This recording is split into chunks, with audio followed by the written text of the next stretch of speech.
Welcome to the Football Boardroom podcast. In this pilot episode, we've got a special feature with the Plymouth Argyle chairman, Simon Hallett.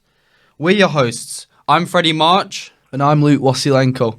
We will be talking to Simon about his experiences as a modern-day football owner, a typical day in a life, and a segment about Plymouth Argyle's geographical and demographical advantages and disadvantages as a business. We're now going to pass you over to Ewan, who's going to be interviewing Simon Hallett. We are delighted to be joined here by Simon Hallett, who is speaking to us from California. Thank you very much for giving us your time. Good morning. Thank you for inviting me. It's a pleasure to be here. So, Plymouth Argyle is obviously a club followed by a large fan base.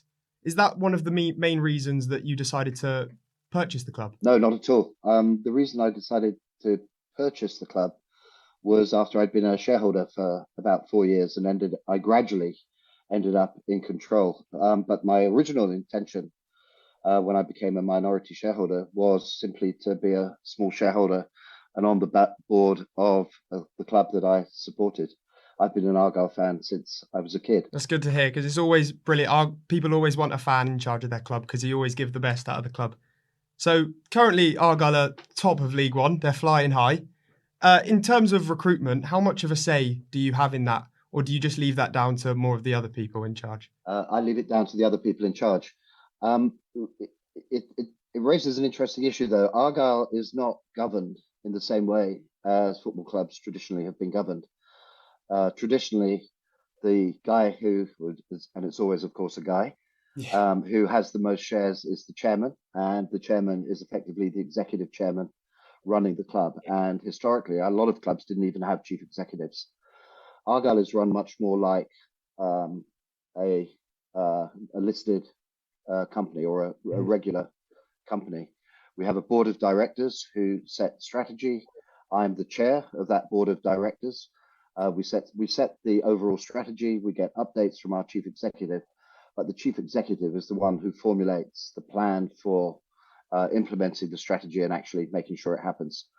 He's then held accountable by the board, again, of which I'm just the chairman.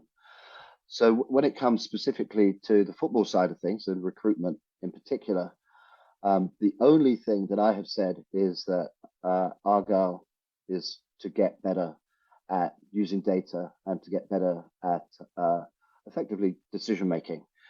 Everybody focuses on data analytics. It's quite fashionable these days, but it's really just a subset of how to make decisions more objectively rather than constantly going with your gut. So that's been part of what the board has demanded. But on a day-to-day basis, I literally find out about transfers about 20 minutes before the public does, when our club secretary says we are about to announce a signing. Okay. Obviously, due to Argyle's where Plymouth is in the country, have you ever had feedback that it's a bit more difficult to attract players? Yes. I think Tony Pulis, who's a kind of was a well-known Premier League manager, but also a manager of Argyle at one stage, talked about how it's so much easier to run a club in Stoke than it is in Plymouth, because Grandma's never more than 50 miles away. Mm-hmm. And it really is an important thing, that people forget that footballers are they're young men, often with partners, families, always young families, and they don't have the family support groups around them to help with the family while they are often away for a couple of days in a row, particularly from Plymouth, where we travel on a Friday. And the team members, the first team members often don't get back till the early hours of Sunday. So it's a long weekend. I do think that it's the club's duty to make sure that these young families are looked after as much as possible. So we do try very hard to make it an attractive place for young families. And when they come down here, of course, Plymouth and the West Country is actually a wonderful place to bring up a family, as Stephen Schumacher, our manager, has talked about in public. I agree with that. As someone from Cornwall myself, I am a big fan of Plymouth. On more of a sort of generic question, just to do with our whole podcast as a total, what's the day in the life of a football owner like? Well, it's actually very little to do with football. I kind of have two half jobs. My job as chairman of Argyle, which on a day-to-day basis means nothing. I occasionally talk to other owners. I get an update from our CEO once a week, or usually turns out to be about once every 10 days. And I pass on what he tells me to other members of the board of directors. But on a day-to-day basis, I don't have much to do with the club at all. Having said that, you've got to remember I'm a fan. Mm-hmm. And, I like to talk occasionally to our manager. I like to talk occasionally to our data analyst. It's a particular interest of mine. But I recognize that in doing so, I have to be very careful that they know that I'm talking as a fan, not mm-hmm. as the majority shareholder or even as a director. So the other half of my job is that I'm now semi-retired from my job where I was chief investment officer of a kind of reasonably large investment firm. And I'm still involved with that. So much of my work day is spent, reading emails, catching up with people, making sure that everything's okay, and lending support to my successor as CIO at my firm. My life is much more as a grandfather than as the chairman of a football club. Going back to Argyle, obviously, Argyle fans have always been a bit wary about other people coming into the club because obviously the issues of what happened in 2011 with administration. What sort of plans and promises do you have in place to make sure that nothing like that happens again? The main way that we can guard against it is by being completely transparent. And, I think at Argyle, we publish our values, which are available on the website that I hope you've seen. Yeah. And one of those is transparency. So the last 4 or 5 years, we've gone to great lengths to make sure that our fans and anybody interested knows exactly what's going on at the club. We were the first, I think we were the first EFL club to publish full financial reports for the year ending in June, which were filed at Companies House. We changed our year end to be consistent with the rest of the league. We publish very full accounts when we're not legally obliged to. And I think that transparency means that the fans know what's going on at the whole time.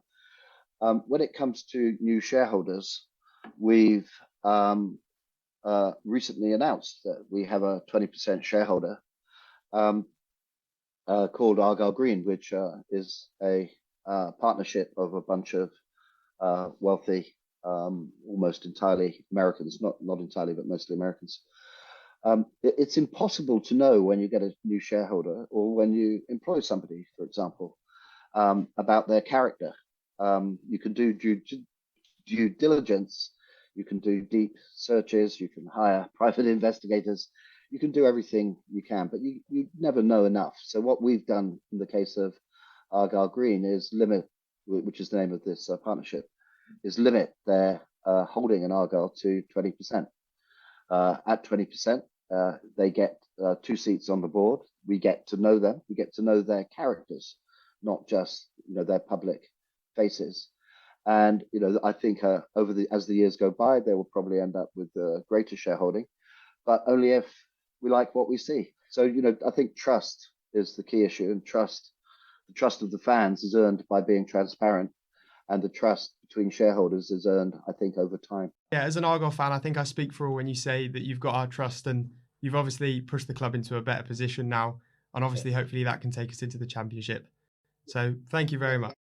Let's hope. Yeah, that's certainly our mission. Sustainable Championship Club. Thank you very much for joining us, Simon. My pleasure. Thanks very much. Right, thanks for that, Ewan. Really interesting interview. I think what came across is how much Simon Hallett cares about the club. And obviously it's working on the field because they are top of the league. Yeah, absolutely. And as well as working on the field, it's also working very well off the field. Last season, Plymouth Argyle had the highest turnover in the club's history, generating £11.3 million, which in comparison, you look at clubs like Bury, who, well, they don't exist anymore because they didn't have owners that were fully invested into the club. With Plymouth Argyle, you can see that Simon Hallett really cares about the club, and you can see the effects that it has on and off the field. It also helps when you support the club from young as well. So that's all we have time for today. A big thanks to Simon Hallett for joining us here on the Football Boardroom podcast. We'll see you in the next episode. Thank you. See you next time.